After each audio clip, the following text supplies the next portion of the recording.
రాష్ట్ర ముఖ్యమంత్రి వర్యులు యనమల రేవంత్ రెడ్డి గారు, ఆరోగ్య శాఖ మంత్రులు పెద్దలు నామోజీ రాజనరసింహ గారికి, గౌరవ అసెంబ్లీ స్పీకర్ ప్రసాద్ గారు, చీఫ్ సెక్రటరీ శాంతికుమార్ గారికి, సహచర మంత్రివర్యులకు,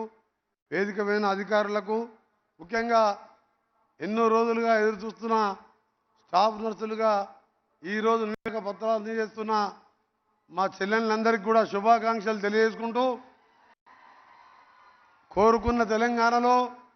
మనం కోరుకున్నది ముఖ్యంగా నీళ్లు, నిధులు, నియామకాలు అయితే ముందుగా నియామకాల మీద దృష్టి పెట్టి మన ముఖ్యమంత్రి గారికి మీరందరూ కూడా చప్పట్లతో స్వాగతం పలుకుతూ వారి కృతజ్ఞత తెలియజేస్తూ, ఇది ఆరంభం మాత్రమే. తప్పకుండా ఖాళీలన్నీ భర్తీ చేస్తూ ప్రభుత్వ ఉద్యోగాల భర్తీతో పాటు స్కిల్ డెవలప్మెంట్ సెంటర్లు కూడా ఏర్పాటు చేపించి ప్రతి ఒక్కరు కూడా పని కల్పించే విధంగా చేస్తామని మా మేనిఫెస్టోలో పెట్టడంతో పాటు మన ముఖ్యమంత్రి గారు కూడా దాని మీద ఇప్పటికే స్కిల్ డెవలప్మెంట్ యూనివర్సిటీ కానివ్వండి అన్ని రకాలుగా ఆలోచిస్తూ మీ సేవలతో పాటు పేదవారికి 6 గ్యారంటీల్లో ఒకటైన పేదవారికి ఆరోగ్యశ్రీని 5 లక్షలకి వెళ్ళి 10 లక్షలను పెంచడం, నిజంగా ఈరోజు అంతా కూడా ఇచ్చిన హామీలన్నీ అమలు పరుస్తూ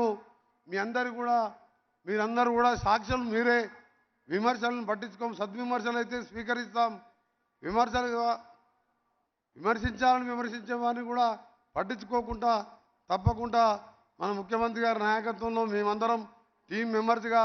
మీకు అండగా ఉంటామని తెలియజేసుకుంటూ, మీ అందరూ కూడా బెస్ట్ విషెస్ తెలియజేసుకుంటూ, మీ అందరూ కూడా పేదవారికి సేవ చేసే డాక్టర్లను దేవులుగా అయితే మీరు వాళ్ళకు అత్యంత ఆప్తులు దగ్గర ఉండి చూసుకునే వాళ్ళు మంచి పేరు తెచ్చుకోవాలని, పేదవారికి సేవ చేయాలని తెలియజేసుకుంటూ సెలవు తీసుకుంటున్నా. జై హింద్, జై తెలంగాణ.